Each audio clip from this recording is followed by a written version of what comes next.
Okay, so I'll just read one or two. Steve Young, top man, says that the U.S. Navy's anti-submarine warfare aircraft replacement for the P30Ryan, the venerable P30Ryan, which I want to say first flew in 1953, something like that, based on the Lockheed Electra, as I recall, is based on the most common commercial aircraft in the world. The P-8 Neptune is a highly modified Boeing 737 airliner. There are support facilities, interchangeable parts, and experienced pilots and mechanics everywhere in the world. Do you think this is thoughtful strategic planning on the part of the Navy? I absolutely do. It's such a great question. Yes. Yes. Why on God's earth would you design a brand new airplane to do what the 737 does perfectly well?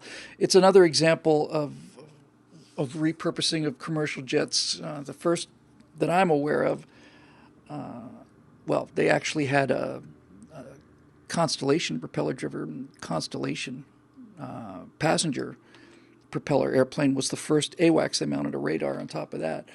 But the big, the big win for conversion of civilian aircraft is the KC-135 tanker, which I have no doubt many people fought very hard to have a specific brand new airframe built. But as it turns out, the 707 that the KC-135 was based on was great, and they were using those engines forever. I mean, these old low bypass jet engines, and finally they just re-engined them, and there was still more talk about re-engining them. So you get a perfectly good tanker, just as good as can be, just by basically converting a 707. Then they went to the DC-3. Wasn't it? No, sorry. Was it the DC-10 to make the KC-4? I think that's it. And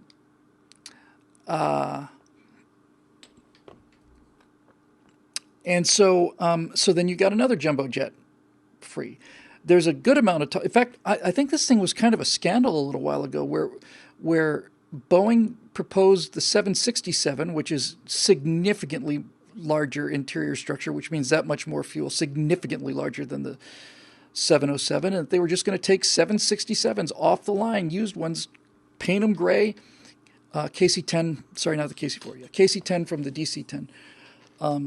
And they were going to take the 767 and turn it into a tanker. And why not? It's absolutely flight tested. As you point out, there are thousands of pilots around the world that have time on them. Parts are everywhere. You can land it anywhere. Why would you need to go out and design a brand new tanker for that? That just doesn't make any sense whatsoever. I have to say, however, that my deep criticism and disgust with the F-35 is rapidly turning the corner as that aircraft becomes, capabilities of the aircraft become more apparent. I still remain disgusted at how the thing was paid for, but when I saw the elephant walk of, 50 F-35s, and they were launching one every 30 seconds or something, at 50 in the air at the same time, 50 F-35s, just that alone is enough to make people wake up and pay attention. So that was a beautiful thing to see. KC-46, John Pershing says, having a bunch of teething problems, but shoddy work too. Well, that's I'd like to say that doesn't surprise me, but it actually does. It's the kind of thing we should be just not tolerating under any circumstances. Let's see what else we got.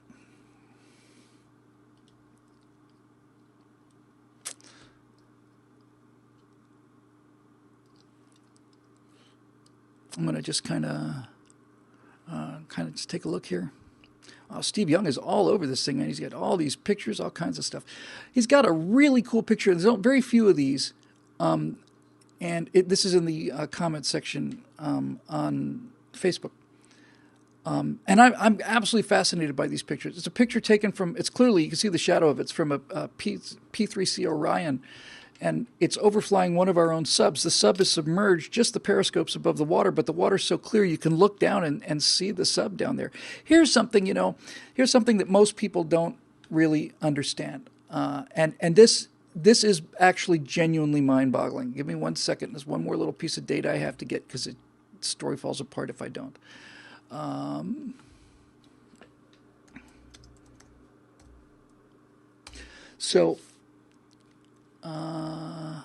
Yeah. We talked about the Gato or Gato USS Gato. The nuclear boat was a Thresher class, later Privet class boat, but the famous Gato was SS-212, which was a fleet submarine in the Pacific. Now, here's where this is really kind of weird. Give me 1 second. Okay.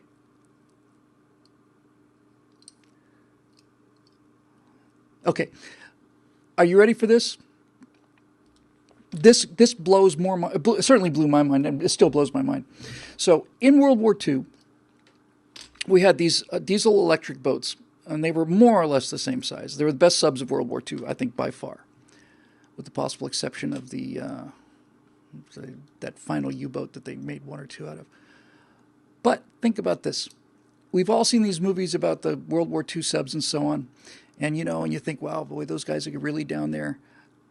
I really want to read the comment section about this. Here we go. So the Gato is 312 feet long, and its test depth is 300 feet. In other words, the maximum depth that the submarine is certified for is the length of the sub. You take the sub, put a pin in the very bow, swing the stern down, and that's as deep as that boat can go and be certified. Doesn't that just blow your mind? I just can't believe it. It's amazing how shallow these submarines were. Even today, the Soviets have a couple of subs that'll go to 2,000 feet.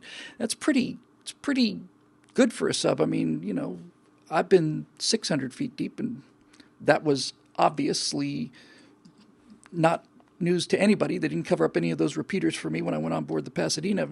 But the depth, the test depth of the submarine is less than the length of the submarine. That is just, every time I think about it, it just blows my mind. Isn't that crazy? Isn't that just nuts? Anyway, it's true. 300-foot test depth, 312, 316 feet long, something like that. Wild.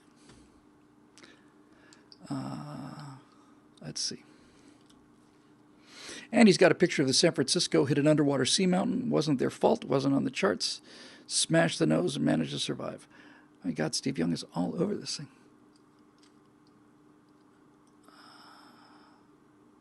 Oh, Jim Franklin. Maybe somebody knows the answer to this. And I would like to know the answer to this before I record this thing. I had always heard that the term for people who serve on submarines was submariners. Obviously, if you're a mariner, if you're on a boat, you're a mariner. And if you're on a boat that's underneath the surface of the water, you're a submariner. But it would be much more American to say submariner. And I think submariner is becoming more widely used. I'm going to go with submariner until somebody tells me different.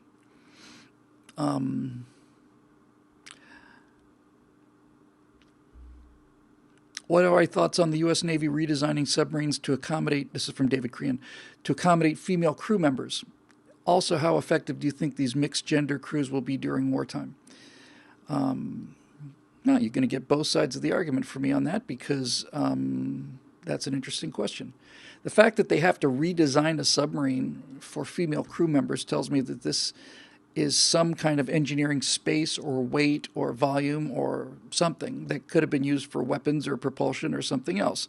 If you're telling me that they have to put additional showers and additional wardrooms and so on into a submarine so that women can serve on board the sub, that tells me that that space could be more used for something more along the lines of what a submarine is supposed to carry. I don't think that submarines should be female crewed. I really don't. I think it's bad enough on a ship with 5,000 people, like an aircraft carrier. That's got to be. I wasn't there. I want to make this clear because I said there's two sides of the story. When we're talking about women doing things like sonar operators or radar operators or any of these technical jobs, they can do it just as well as men can. And so I'm not my normal rant about women combat troops doesn't apply there. They make excellent helicopter pilots. And my friend Foghorn tells me that they make perfectly fine fighter pilots. So, okay.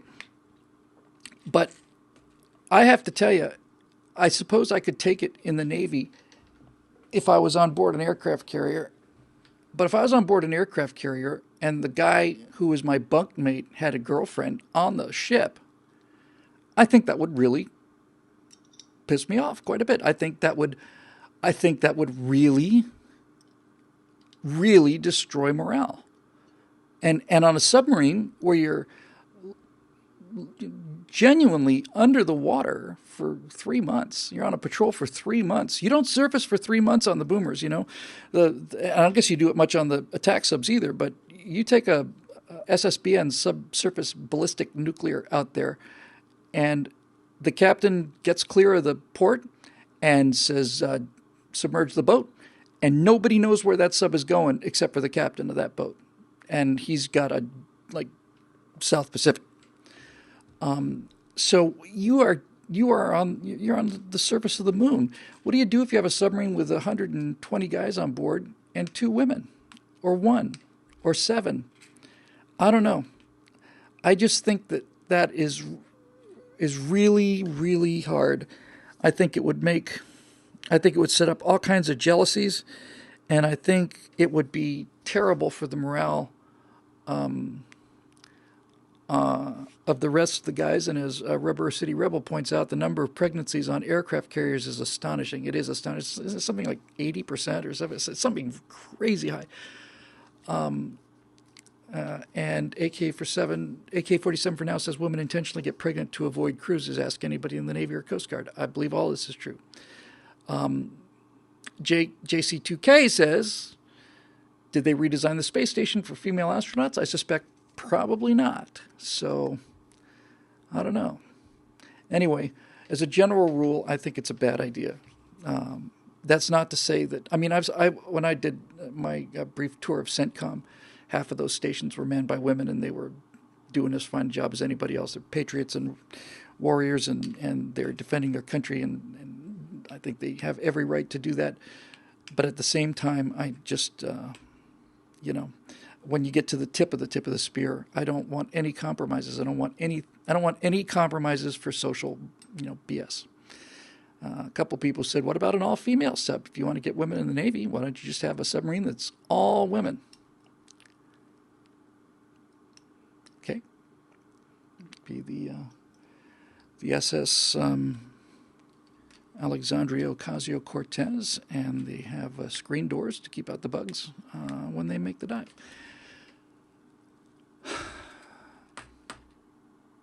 Anyway, let's see what else we got. We'll do 1 or 2 more, and then I'm going home.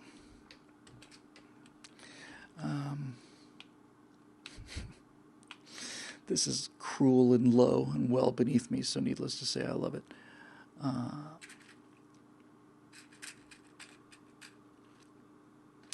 James Jones wants to know, just one question.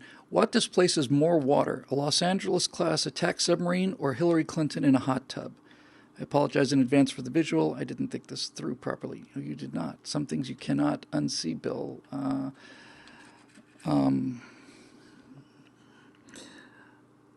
Yeah. I think when she gracefully passes away of old age in the comfort of her family after a full life, and I wish no harm on anybody, I think when she's done, I think Hillary Clinton should be put into a giant vat of formaldehyde and displayed at a museum with a banner, Mysteries of the Sea. I don't know what else you could do, honestly, in that case. She is, the thing about Hillary Clinton, I got a pretty good joke about her once, because when she wears that international safety orange jumpsuit, she looks like a buoy, I mean, she looks like a channel marker. So anyway, I'm going to do one more because I would like to go home now. It's been a long day.